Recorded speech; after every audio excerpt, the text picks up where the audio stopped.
الله أكبر الله أكبر الله أكبر الله أكبر الله أكبر الله أكبر الله أكبر الله أكبر الله أكبر الله أكبر الله أكبر الله أكبر الله أكبر الله أكبر الله. Assalamu alaikum mes frères et sœurs. Aujourd'hui, Inch'Allah, nous allons parler du Hajj qui comporte des piliers et des devoirs. Il est nécessaire d'en prendre connaissance afin d'accomplir le Hajj de façon correcte. Comme nous avons dit dans notre précédente vidéo, il y a une différence entre piliers et devoirs. Les piliers sont les actes du Hajj sans lesquels le Hajj n'est pas valable. Donc, celui qui délaisse un des piliers n'a pas accompli son pèlerinage. Rien ne peut compenser ce pilier, il faut absolument l'accomplir. Le devoir est un acte sans lequel le Hajj reste valable, mais dont le délaissement doit être compensé par l'égorgement d'une bête. De plus, celui qui le délaisse volontairement se charge d'en pécher. Parmi les actes obligatoires du pèlerinage à la Mecque, il y a 1. L'intention de l'entrée en rituel depuis le miqat. Il faut mettre l'intention de l'entrée en rituel, qui est un pilier, avant de dépasser el miqat, qui est une limite spatiale définie par le messager. Car, après l'avoir dépassée, cette intention n'est plus valable. Il faut donc revenir au miqat pour y formuler l'intention. Le miqat est un endroit sur le chemin de la Mecque déterminé par le prophète. Au total, il y a 5 miqats.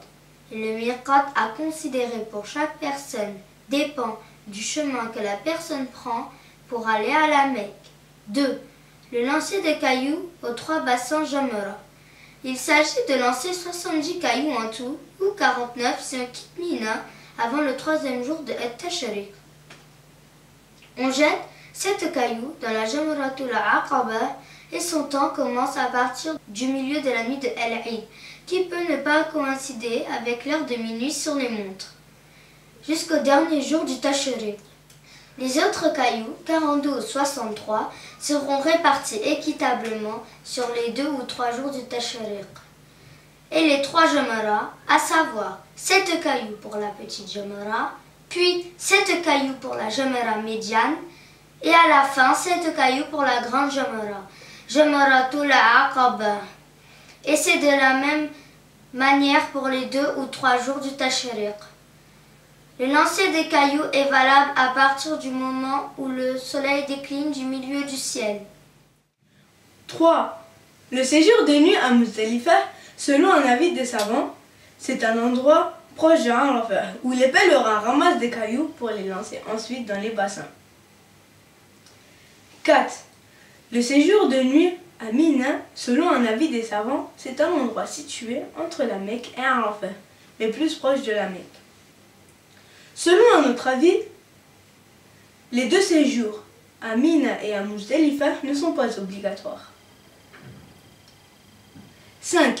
Les tours rituels d'adieu, At-Tawaf al-Wada'.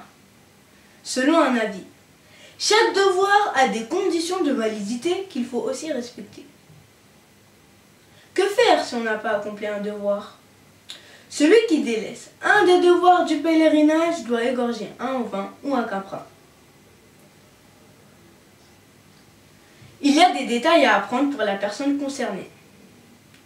S'il est dans l'incapacité d'égorger, il jeûnera 10 jours, 3 pendant le pèlerinage et 7 à son retour dans son pays. Une précision à ajouter. Égorger un mouton n'est ni un pilier, ni une obligation du Hajj.